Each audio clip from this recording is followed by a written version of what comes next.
उसके जिस्म की गर्मी और सांसों की महक में वो खुद को खोता चला गया। लेकिन ये वो अनन्या नहीं थी जिसे वो जानता था। उसके छूने का अंदाज जंगली था। उसकी आंखों में प्यार नहीं बल्कि एक सदियों की अधूरी प्यास थी। हर स्पर्श में एक जुनून था, एक आग थी जो शायद किसी और की थी, किसी और के शरीर की, किसी और की आत्मा की।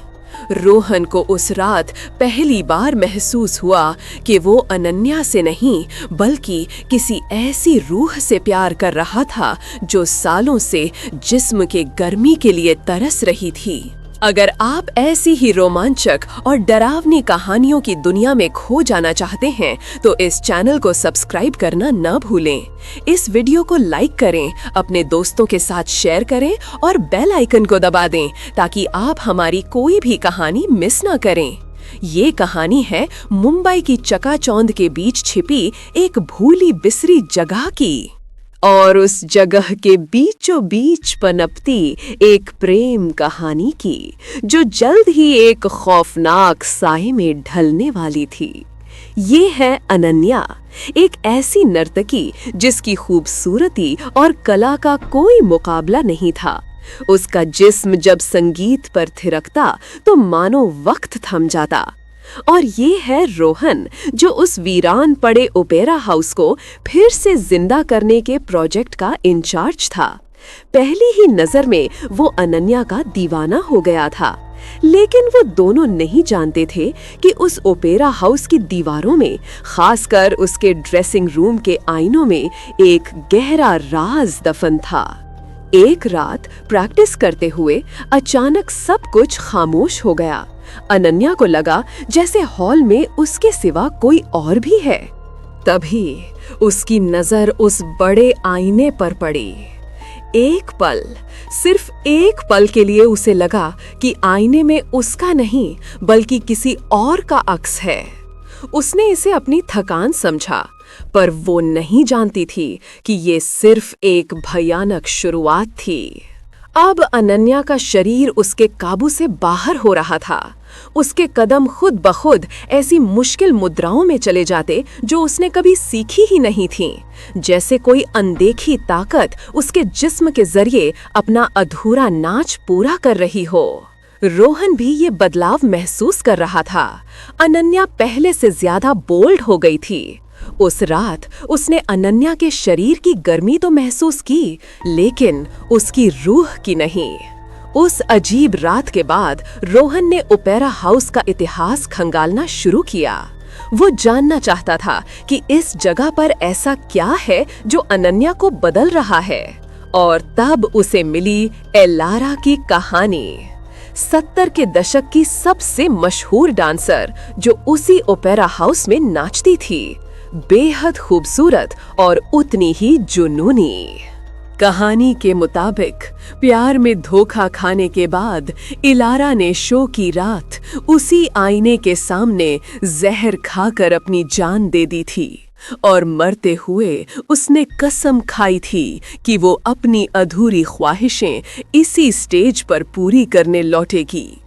रोहन के पैरों तले जमीन खिसक गई।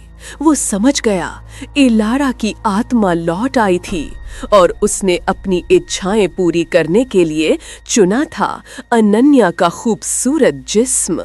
अब अनन्या नहीं रह गई थी।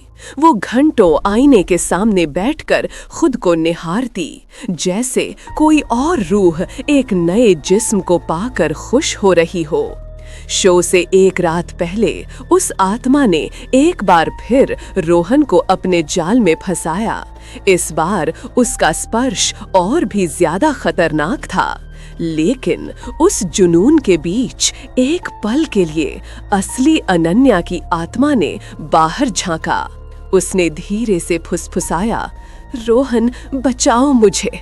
और फिर उसकी आंखें फिर से ठंडी और बेजान हो गईं। आखिरकार परफॉर्मेंस की रात आ गई। पर्दा उठा और स्टेज पर थी अनन्या। वो किसी अप्सरा से कम नहीं लग रही थी। उसने ऐसा डांस शुरू किया जो किसी ने पहले कभी नहीं देखा था। वो डांस खूबसूरत था, पर उसमें एक उदासी और गुस्सा था। वो एलारा का अधूरा डांस था।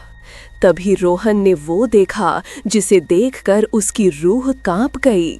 अनन्या स्टेज पर नाच रही थी, लेकिन आईने में उसका नहीं बल्कि एलारा का अक्स था। ये देखकर रोहन अपनी पूरी ताकत से चिल्लाया, अनन्या, ये तुम्हारा डांस है, किसी और का नहीं।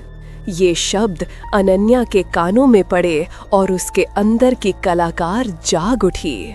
उसने एलारा की पकड़ को तोड़ना शुरू कर दिया। अब वो एलारा के लिए नहीं, खुद के लिए नाच रही थी। जैसे ही अनन्या ने अपना डांस खत्म किया, एक जोरदार धमाके के साथ वो आईना चकनाचूर हो गया। आईने के टूटने के साथ ही एक दर्द भरी चीख पूरे हॉल में गूंजी और फिर खामोश हो गई। एलारा की आत्मा या तो आज़ाद हो चुकी थी या शायद हमेशा के लिए खत्म। अनन्या अब आज़ाद थी। उस शो के बाद अनन्या और रोहन ने वो शहर हमेशा के लिए छोड़ दिया। उन्होंने एक नई जिंदगी शुरू की, उस खौफनाक रात को पीछे छोड़कर। लेकिन आज भी कभी-कभी रात के सन्नाटे में जब अनन्या आईने में देखती है, तो उसे एक पल के लिए लगता है कि कोई और भी है जो आईने के उस पार से उसे देख रहा है, हसरत और जलन के साथ।